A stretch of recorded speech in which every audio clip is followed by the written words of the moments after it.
हरे कृष्ण। पिछले रिकॉर्डिंग में हमारा लाइट बीच में ही चला गया, इसलिए हम उस रिकॉर्डिंग को आगे नहीं बढ़ा पाए। So continue with the explanation कि एक स्त्री के मन में शी इज भावना प्रधान। So every experience is connected to an emotion. उसको ग्लू टैग हो गया। So the experiences and emotions they stay very etched in. पुरुष भावना प्रधान नहीं है, वो तर्क प्रधान है। सो क्योंकि वो तर्क प्रधान है तो वो naturally he can let go things easily. Again, we are not, this is usually a statement wherein जब एक स्त्री या पुरुष भगवत भक्ति में संलग्न नहीं है। yes, भागवतम कहता है अहो बच्व बचतो गरीयो यज्जिह्वाग्रे वर्तते नाम तुभ्यम ते पुस्तपस्ते जुहुवु शश्नुरार्य ब्रह्म नाम गृणंती येते। अगर कोई चांडाल भी है, डॉग ईटर भी है, लेकिन अगर वो आपका नाम ले रहा है तो वो महान ब्राह्मणों से भी ऊपर है। तो स्त्री की क्या बात होगी। बट हियर नेचुरली, क्योंकि देवाहुति एक स्त्री है, तो विथ नेचुरल ह्यूमिलिटी, स्वाभाविक नम्रता के कारण वो ये कह रही है। सो कृपया मुझे बताइए। श्लोक क्रमांक 31। मैत्रेय उवाच विदित्वार्थं कपिलो मातुरित्थं ज्ञातस्नेहो यत्र तवाभिजातः तत्त्वाम्नायं यत् प्रवदन्ति सांख्यं प्रोवाच वै भक्तिवितान योगम्। Shri Maitreya said, after hearing the statement of his mother, Kapila could understand her purpose and he became compassionate towards her because of being born from her body. He described the Sankhya system of philosophy, which is a combination of devotional service and mystic realization as received by disciplic succession. अपनी माँ के इन प्रश्नों को सुन करके कपिल मुनि उनके प्रति सौहार्दपूर्ण, and naturally he became very very compassionate, and because of that compassion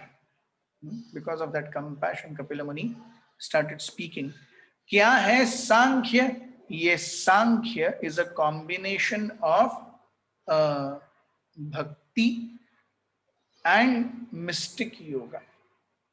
तो शुद्ध हठ भी नहीं है, yes, और शुद्ध योग भी नहीं है, शुद्ध भक्ति भी नहीं है, दोनों का ये कॉम्बिनेशन है। सो कपिल मुनि क्या कहने लगे? श्लोक क्रमांक 32। इससे पहले एक दो तीन चीजें और महत्वपूर्ण है कि अब ये जो रिलेशनशिप है कपिल मुनि और देवाहुति के बीच में, वो एक पुत्र और माता का नहीं है, वो एक गुरु और शिष्य का है। तो गुरु और शिष्य के बीच में जब गुरु अपने हृदय से, when he becomes pleased with the disciple, only then there is any hope for the disciple to succeed in spiritual life. यस्य प्रसादात् भगवत प्रसादः यस्य अप्रसादान् न गति कुतोपि ध्यायन् स्तुवं तस्य यशस्त्री संध्यां वंदे गुरु श्री चरणारविंद। जब तक गुरु वरिष्ठ वैष्णव हमारी सेवा से प्रसन्न नहीं होंगे, तब तक एक्चुअली हम भगवत भक्ति में प्रयास नहीं कर रहे, प्रगति नहीं कर रहे। So it is all about a disciplic succession. I cannot independently please Krishna by my own whims and fancies. Yes. मेरे मन घड़त विचारों से, मेरी मानसिकता से मैं भगवान को प्रसन्न नहीं कर सकता। रूप गोस्वामी भक्ति रसामृत सिंधु में कहते हैं, श्रुति स्मृति पुराणादि पंचरात्रि की विधि विना एकांतिकी हरेर भक्ति उत्पात एव ही कल्पते। तो श्रुति यानी वेद, स्मृति यानी पुराण पंचरात्र, कलयुग में खास करके भगवान के विग्रहों को किस प्रकार से सेवा करना है, वो पंचरात्रि की विधि है। सो वेद, पुराण, विग्रह सेवा, इन सब में जो नीति नियम दिए हैं, इन सबको छोड़ करके श्रुति, स्मृति, पुराण आदि पंचरात्र की विधि बिना, विधि यानी dos and don'ts, that is what is विधि। सो जो कुछ भी हमें शास्त्रों में डूज एंड डोंट्स बताए गए हैं, वो छोड़ करके ऐकांतिकी हरे भक्ति, मैं अपने मन से जो चाहिए करूंगा, ऐकांतिक। यस, मुझे किसी ने कुछ नहीं बताना है, मैं किसी से कुछ शेयर नहीं करूंगा, जो मेरे मन में आए करूंगा। ऐकांतिकी हरे भक्ति, रूप गोस्वामी कहते हैं, उत्पात एव ही कल्पते, it will only result in chaos, और कुछ नहीं होगा। In spiritual life one must always be guided, in as much as व्यक्ति फर्स्ट में जा, केजी में उसको टीचर चाहिए, फिफ्थ में भी टीचर चाहिए, 10th में भी टीचर चाहिए, 12th में भी टीचर चाहिए, इंजीनियरिंग में भी टीचर चाहिए, पोस्ट ग्रेजुएशन में भी टीचर चाहिए, पोस्ट डॉक्टर पीएचडी, वहां भी एक गाइड चाहिए, पोस्ट डॉक्टरल रिसर्च में भी कोई ना कोई तो आपके ऊपर रहेगा जो आपकी रिसर्च को देखेगा। You can't be without authority anywhere. भक्ति में तो बिल्कुल भी नहीं।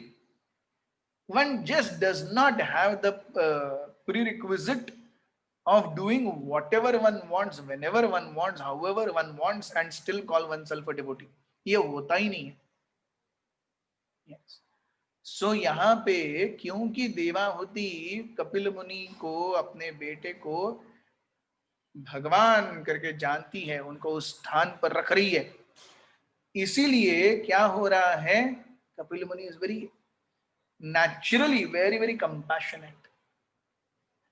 Thus Devahuti gets everything.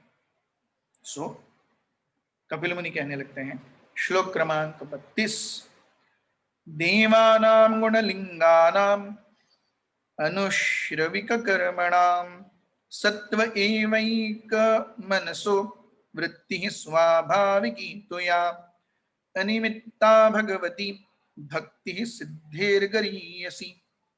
Lord Kapila said, the senses are symbolic representations of the demigods, and their natural inclination is to work under the direction of the Vedic injunctions. As the senses are representatives of the demigods, so the mind is the representative of the Supreme Personality of Godhead. The mind's natural duty is to serve. When that service spirit is engaged in devotional service to the Personality of Godhead without any motive, that is far better even than salvation.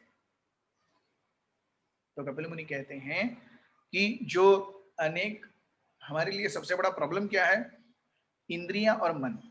भोग की इच्छा कहाँ है, इंद्रियां और मन, दोनों में भोग की इच्छा है। इंद्रियां ये देवताओं का प्रतिनिधित्व करती है, और मन जो है वो भगवान का प्रतिनिधित्व करता है। इस पर हमने बहुत विस्तृत पहले भी चर्चा कर चुके हैं कि मन की जो उत्पत्ति है सत्व गुण से है, और बुद्धि की उत्पत्ति रजोगुण से है। हमें उल्टा लगेगा, लेकिन एक्चुअली माइंड कम्स फ्रॉम सत्व एंड बुद्धि कम्स फ्रॉम रजस।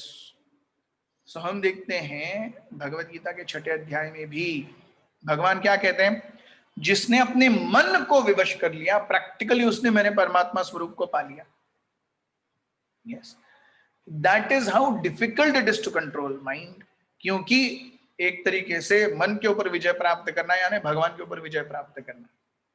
सो Krishna will not let it allow so easily, इतना जल्दी नहीं होने देंगे भगवान, and we should know how difficult it is. So मन ये भगवान का द्योतक है, इंद्रियां देवताओं की द्योतक है। तो जब हम अपने मन को संलग्न करते हैं भगवान की सेवा में, इसलिए हम जो कह रहे थे कि 6th चैप्टर भगवान कहते हैं कि अरे it's all about mind control, mind control, mind control, mind control. वो मन जब एक्चुअली मन के ऊपर बुद्धि है, लेकिन बुद्धि कंट्रोल करने से भगवान मिलेंगे, it might be a concomitant factor, yes one of the factors, लेकिन एक्चुअली भगवान आकर के बसेंगे कहां, वो मन में बसेंगे। यस, क्योंकि मन जो है वो भाव, भावनाओं को देखता है, और भगवान हमेशा भावग्राही हैं, भावग्राही जनार्दन। सो जहां भावनाएं हैं वहां भगवान है। सो bhakti is a sentiment, but भक्ति इज नॉट सेंटिमेंटलिज्म।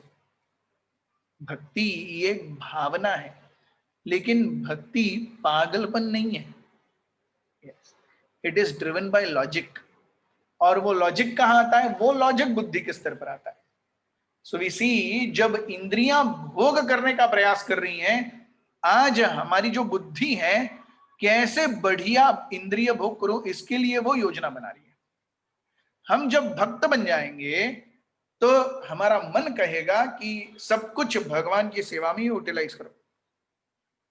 ऐसी परिस्थिति में सब कुछ भगवान की सेवा में कैसे उपयोग करें, ये हम जब अपनी बुद्धि से सोचेंगे तब बुद्धि भी भगवान की सेवा में संलग्न होगी। सो बुद्धि independently is thinking of enjoyment also, and buddhi when controlled, when mind is controlled, that same buddhi will result in achieving Krishna also. Yes. और ये भक्ति कैसे होनी चाहिए, ये सेवा कैसे होनी चाहिए? विदाउट एनी मोटिव, अहेतु की अप्रतिहता। हम भगवान के पास क्यों जा रहे हैं? केवल भगवान आपको प्रसन्न करने के लिए हम आपके पास आ रहे हैं, और हमारा कोई भी उद्देश्य नहीं है, रंच मात्र भी कोई उद्देश्य नहीं है। जब ये क्लियर है, देन एक्चुअली ये जो स्तर है, ये मुक्ति से भी बढ़कर स्तर है। When one has actually controlled one's mind and he is engaged in Krishna's service without any expectation of result, then one is in pure devotional service. हम जो कर रहे हैं वो in one sense क्योंकि प्रकृति के गुणों के अधीन है। Yes. This is not the best platform. The best platform is when we transcend modes of material nature.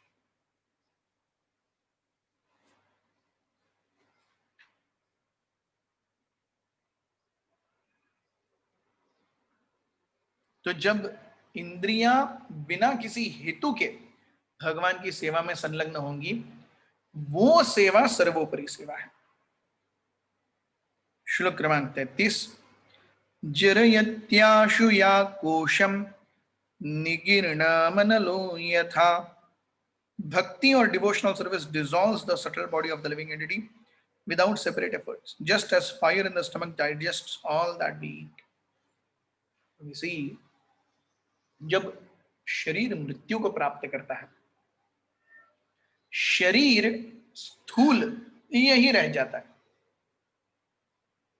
सूक्ष्म शरीर जीव के साथ में ऊपर जाता है, और यमराज के पास जाकर के हमारे कार्यों का लेखा जोखा, उसके हिसाब से हमें अगला जन्म क्या होगा, ये सारी चीजें तय होती हैं। Yes, so although the body कर्म ज्ञान और ध्यान के स्तर पर केवल शरीर ही गल जाता है, चेतना नहीं गलती। yes. चेतना वैसी ही रहती है। भक्ति के स्तर पर चेतना भी गलने लगती है। आप देखेंगे कोई भी शरीर 2-4 दिन तक मृत्यु के पश्चात ऐसे रहे, क्या हो जाएगा? हर जगह से पानी बहने लगेगा, शरीर गल जाएगा। आपने देखा होगा कुत्ते बिल्लियां वगैरह जानवर, कभी रास्ते पर एक्सीडेंट होता है, थोड़े समय में वो सब पानी पानी हो जाता है, सब गल जाता है।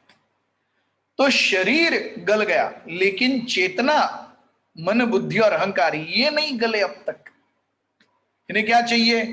इन्हें गलाने के लिए भक्ति चाहिए, इंटेंसिटी चाहिए, लंबे समय तक। जैसे आलू रखेंगे प्रेशर कुकर में, 1 सीटी 2 सीटी, 2 सीटी में आलू पक जाएगा।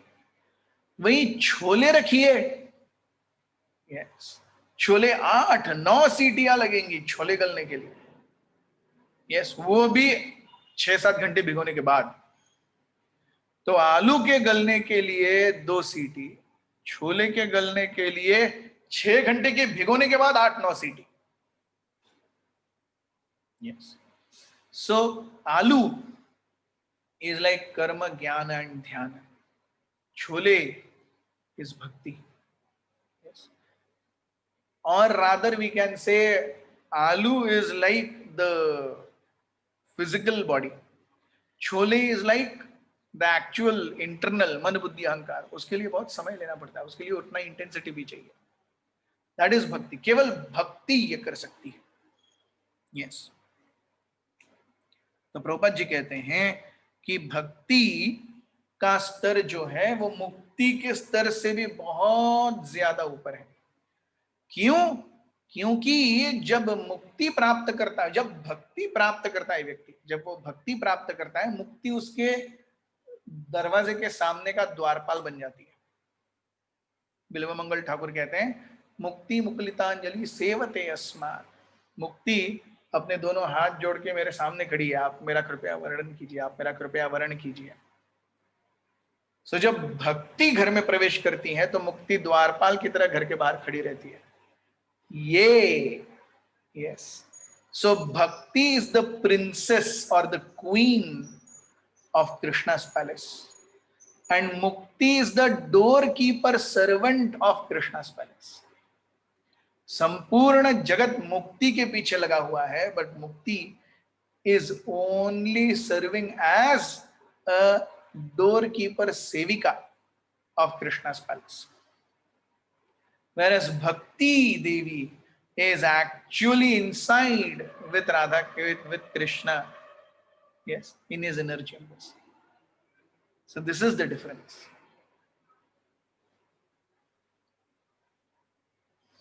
तो प्रभुपाद जी कहते हैं इस योग पद्धति में आने का सर्वोत्तम उपाय क्या है? इस योग पद्धति में आने का सर्वोत्तम उपाय है जिह्वा को भगवान की सेवा में संलग्न करना। क्योंकि देखिए बाकी सारे इंद्रिय 2 हैं, एक काम करते हैं, 2 कान, एक सुनने का काम, 2 नकपोड़ियां, एक सूंघने का काम, यस, 2 आंखें, एक देखने का काम, लेकिन एक जिह्वा है जो 2 काम करती है, बोलने का भी और टेस्ट का भी, दोनों। तो सोचिए कितनी महत्वपूर्ण है। तो ये जिह्वा को अगर हम रोकेंगे, यस,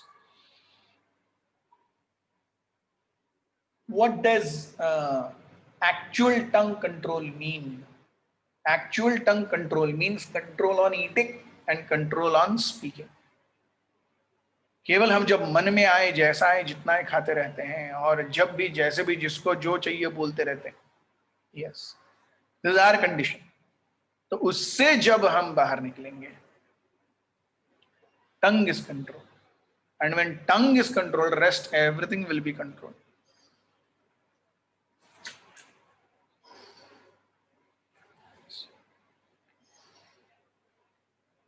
So, कल का जो श्लोक है बहुत बड़ा है, उसको हम कल देखेंगे।